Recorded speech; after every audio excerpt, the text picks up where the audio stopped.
ঘরোয়া আলোচনা হচ্ছে, পরিবারের সকলে মিলে বসে আছেন, খোশ মেজাজে গল্প হচ্ছে, তার মধ্যে একজন শুনছে, লাজুক হয়ে বসে রয়েছে। কিরে তুই কিছু বল। না না তোমরা বলো। এই লাজুকতা সবসময় ঠিক নয়। বন্ধুদের মধ্যে স্কুলে কম্পিটিশন হচ্ছে, মাস্টারমশাই মাইকটা দিয়েছেন, বল বাবা এবার তুই বল দেখিনি। না না আমি বলতে পারি না মাইকে। বন্ধুদের মধ্যে অনুষ্ঠান হচ্ছে, সেখানে এই যে সব জায়গায় জড়তা, ভয় ভয় ভাব, নার্ভাসনেস, হাত পা কাঁপা, সামান্য একটা বিষয় হলে ওরে বাপরে কি করব বুঝতে পারছি না। এইরকম প্রবলেমের মধ্যে যারা আছেন, আজকে মনের জোর বাড়ানোর গল্প হবে।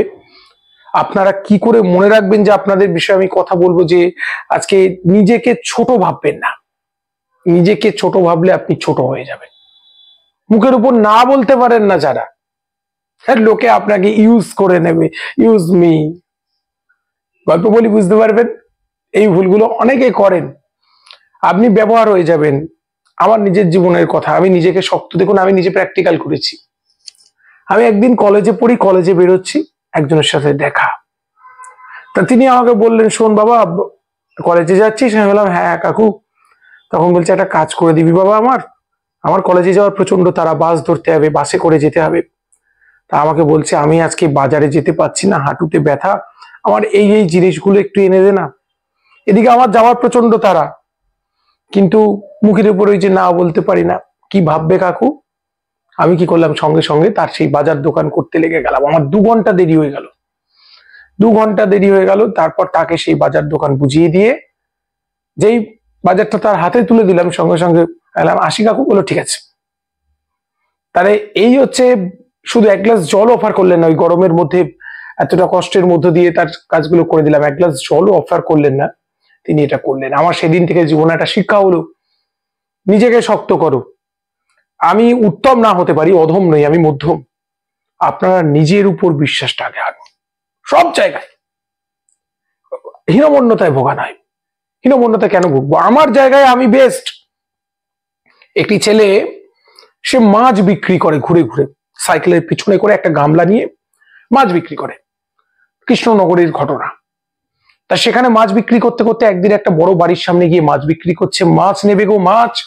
বাড়ির গৃহিণী সুন্দরী বেরিয়ে এলেন, মাছ কিনলেন। কেনার পর বললেন দাঁড়াও তোমাদের দাদাকে ডেকে দিচ্ছি, তোমার দাদা টাকাটা দেবে। কি গো শুনছো? দাদা বেরিয়ে এলেন, টাকাটা দিয়েছেন, মানি ব্যাগ থেকে বার করেছেন, চোখাচোখি হতেই চমকে গেছেন।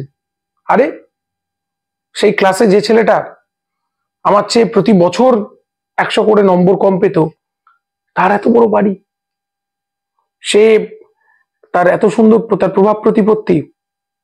মাছ বিক্রেতা ছেলেটি, তার জীবনের হিস্ট্রিটা শুনলে অবাক হয়ে যাবেন। মাধ্যমিক পরীক্ষা দিতে না দিতেই তার বাবা মারা যায়, মা মারা যায়। একটা অদ্ভুত জীবন সংগ্রামের মধ্য দিয়ে সে এই পরিস্থিতিতে আছে, কিন্তু তার চেয়ে অনেক খারাপ পড়াশোনা হয়েছিল, সে আজকে অনেক উঁচুতে উঠে গেছে। দেখে সে এই যে তার মধ্যে একটা হীনমন্যতা ভাব, মনে একটা দুঃখ দুঃখ ভাব নিয়ে আসছে। আমাকে যখন ফোন করে জানাচ্ছে এই ঘটনাটা, আমি বললাম দুঃখ নেই, কারোর সঙ্গে কারোর তুলনা হয় না। গাঁদা ফুলের সঙ্গে রজনীগন্ধার তুলনা হয় না। রজনীগন্ধা সুবাস আছে, সৌন্দর্য আছে, কিন্তু গাঁদা ফুলের জায়গায়, যেখানে গাঁদা ফুলকে ব্যবহার করা হবে, আপনি সেখানে বেস্ট হন। কেন তুলনা করবো? আমি আমার জায়গায় আমি বেস্ট। কখনো কারোর সঙ্গে তুলনা করবেন না, এতে হীনমন্যতা আসে। সে অর্থে বড় হতে পারে, আপনি কিন্তু মানুষ হিসেবে তার চেয়ে অনেক বড়, এটা হতে পারে। ঈশ্বর কোনো না কোনো গুণ আপনার মধ্যে অলরেডি দিয়ে রেখেছেন। এটা প্রত্যেকে আমাদেরকে মেনে রাখতে হবে, মনে রাখতে হবে। প্রত্যেককে বলবো যে নিজেকে ছোট ভাববেন না, নিজেকে নিয়ে আপনি যেটা ভাবছেন সেটাই বড় কথা। আগে একটা ভিডিওতে বলেছিলাম যে লোকে কি ভাবছে সেটাই গুরুত্ব দিতে নেই। তাহলে কোথায় গুরুত্ব দেবেন? আপনি পজিটিভ ভাবুন নিজেকে নিয়ে। প্রতিদিন সারাদিনের সময় থেকে 5টা মিনিট থাকুক না, নিজের কনফিডেন্স লেভেল বাড়বে। কথা বলার সময় দৃঢ়তা থাকবে, চোখে চোখ রেখে কথা বলুন। আপনার মতামতেরও ভ্যালু আছে। প্যান প্যানানি গাইলে কনফিডেন্স লেভেল কমে যায়। আমার কথা কেউ শোনে না, আমাকে কেউ পাত্তা দেয় না, আমাকে কেউ মূল্য দেয় না, এই কাঁদুনি গাইলে হবে না।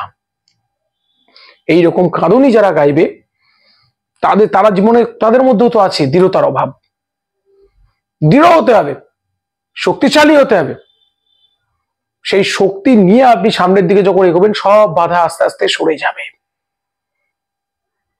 নজরুলের কবিতার মতো, নজরুলের কবিতাগুলো পড়বেন, দেখবেন দৃঢ়তা একটা, ভেতরে যেন একটা স্পিড চলে আসছে। আপনার মধ্যে সেই স্পিডটা থাকতে হবে। লোকে কি ভাবলো সেগুলো নিয়ে কথা নয়, আপনি নিজেকে নিয়ে নিজে কি ভাবছেন সেটাই বড় কথা। নিজেকে ছোট কখনো ভাববেন না, বারবার করে বলছি। মনোবল ভেঙে দেওয়ার চেষ্টা করে। আমি দেখেছি যে এরকম অনেক প্রতিযোগী আছে, প্রতিযোগিতায় গেছে, গিয়ে আদার্স কম্পিটিটরদের মনোবল ভেঙে দিচ্ছে এরকম করে। পরীক্ষার দিন গিয়ে আপনারা পরীক্ষা করবেন, জানিস তো এবারে পরীক্ষায় না খুব কঠিন কঠিন প্রশ্ন আসবে, আমি জানতে পেরেছি একটা সোর্স থেকে। এটা যেই বললো, ওই ছেলেটির মনের মাথার মধ্যে এই কথাগুলোই ঘুরবে, আর পরীক্ষার হলে গিয়ে সে ওইরকম একটা মানসিক একটা মেঘের মধ্যে, ধোঁয়াশার মধ্যে পড়ে যাবে। এটা নয়, কনফিডেন্স লেভেল প্রত্যেকের হাই থাকুক। একটু বিপদ দেখেই থরথর করে কাঁপছে, ওরে বাবারে কি করব, কি হবে, একদম নয়। বিপদে মোরে রক্ষা করো, এ নহে মোর প্রার্থনা, বিপদে যেন না করি ভয়। আসুন না লড়াই করি, শেষ পর্যন্ত লড়ি। প্রত্যেকে ভয় ভয় ভাব, নার্ভাসনেস, হাতের তলা ঘামছে, পায়ের তলা ঘামছে, দরদর করে ফোটা ফোটা ঘাম পড়ছে। অনেক তো হলো, এবার দু চোখ তোলো, প্রত্যেকে এবার সোজা হন। মেরুদণ্ড সোজা করতে শেখাচ্ছে আজকে নগরবাসীরা। মেরুদণ্ড সোজা করুন, স্টেডি হন, সম্মুখ পানে চলা হোক। মনে রাখবেন, আমরা ভারতীয়রা ম্যাক্সিমামটা ঈশ্বরে বিশ্বাস করি। আর আমি শুধু ঈশ্বর নয়, ভক্তির সঙ্গে যুক্তিতে বিশ্বাস করি। তা আমরা যারা ঈশ্বরে বিশ্বাস করি, তাহলে একটাই কথা, সাথে আছে ভগবান, হবে জয় নিশ্চয়। ভগবান সাথে আছে, আমাদের প্রত্যেকের সাথে ভগবান আছে। এবং প্রত্যেকে এই বিলিভটা করুন, শুধু এই বিশ্বাসটা করুন শুধু, তাহলে মনে রাখবেন এই জীবনে আপনি কখনো ভেঙে পড়বেন না। প্রতিটা সিচুয়েশনের মধ্যে পজিটিভ ভাবার চেষ্টা করুন। আমরা ভাঙবো না। কেউ একটা ঠুনকো কথা বলল, আপনি যার স্বার্থে আঘাত দেবেন সে আপনার সম্পর্কে খারাপ বলবেন।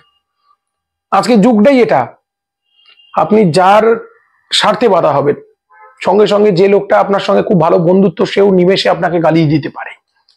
তাই কারো খারাপ কথায় ব্যথিত হওয়ার কিচ্ছু নেই। কেউ খারাপ বললে আমাকে প্রথম কাজটা হচ্ছে খুঁজে দেখো, খুঁজে আগে দেখো যে সত্যি আমার মধ্যে ভুল কিছু আছে কিনা। যদি থাকে সারাতে হবে। গাড়ির ইঞ্জিন খারাপ হয়েছে, ইঞ্জিন রিপেয়ার করো, গাড়ি ফেলে দিয়ে লাভ নেই, নেগেটিভ চিন্তা ভাবনা করে লাভ নেই। কিন্তু যদি দেখা যায় আমার কোনো অপরাধ নেই, আমার কোনো অন্যায় নেই, ডোন্ট কেয়ার দেম, তাদেরকে কেয়ার করার দরকারই নেই। আপনি চলুন সামনের দিকে, সামনের দিকে এগোবেন যত, আস্তে আস্তে আস্তে আস্তে ঢেউগুলো পরিশ্রান্ত হয়ে যাবে, শান্ত হয়ে যাবে, কোনো চিন্তা নেই। আমি প্রত্যেককে বলবো, যারা স্বস্তি বার্তা দেখেন, প্রত্যেককে বলবো আমাদের কিন্তু জীবন চলনাটা এইভাবেই হবে। আমরা এইভাবে চলবো, এইভাবে বলবো, আনন্দের সঙ্গে, আনন্দের সঙ্গে আমরা চলবো বলবো। প্রত্যেককে স্বস্তি বার্তার পক্ষ থেকে অভিনন্দন, প্রত্যেককে স্বস্তি বার্তার পক্ষ থেকে শুভেচ্ছা। যারা দেখেন স্বস্তি বার্তা, মনের জোর, শরীরের জোর নয়, মনের জোর জীবন যুদ্ধে জেতাতে পারে, এতটুকু কমালে হবে না। নিজেকে ছোট ভাববেন না। কে বলেছে আপনি হীন? টাকা নেই? কে বলেছে টাকাই সর্বসুখ? একদম না। মনে আপনি অনেক বড়, মনে আপনি অনেক বড়, আপনি অনেক শক্তিমান। প্রিয়জন চলে গেছে, ভেঙে পড়েছেন, মৃত্যু জীবনের স্বাভাবিক ঘটনা। নিজেকে সেট করুন। যে কোনো প্রবলেমকে যারা অ্যাকসেপ্ট করতে পারে, জীবনে যে কোনো ইনসিডেন্টকে যারা অ্যাকসেপ্ট করতে পারে, তারা জীবনে সুখী হয়। আর যারা মানতে পারে না, তারা শুধু কেঁদেই যায়। দেখুন, সন্তান চলে গেছে, আমার নিজে চোখে দেখা ঘটনা। মা অবিরত চোখের জল ফেলে চলেছেন। সত্যি এই ব্যথা সান্ত্বনা দেওয়া যায় না, কিন্তু সেই মাকে বললাম, দেখুন জীবনে সত্যটাকে মানতে হবে। গীতা বলছে আত্মা অবিনশ্বর, তাকে পোড়ানো যায় না, ভেজানো যায় না, ইত্যাদি ইত্যাদি ইত্যাদি। এত কিছু বোঝানোর পর মা শিক্ষিত ছিলেন, তিনি নিজেকে নিজে সেট করছেন আস্তে আস্তে। যে মৃত্যু জগতের স্বাভাবিক নিয়ম, যে বাচ্চা ছেলেটা জন্মেছে গতকাল, তাকেও যেতে হবে, তাহলে কিসের চিন্তা, কিসের ভয়, আর শুধু তো দেহটা পাত হয়। যখন এইভাবে ভাবতে ভাবতে তিনি নিজের মাইন্ডটাকে রেডি করে ফেললেন, তখন আর চিন্তা নেই, জয় হয়ে গেল, দুঃখ জয়, চোখের জল আসে, স্মৃতিগুলো কষ্ট দেয় আমাদেরকে, কিন্তু এইভাবে আমরা একটা একটা ভয়কে জয় করতে পারি। নিজেকে নার্ভাসনেস কাটান, প্রত্যেককে বলবো স্টেডি করুন নিজেকে। দেখা হচ্ছে পরবর্তী পর্বে, সঙ্গে থাকুন।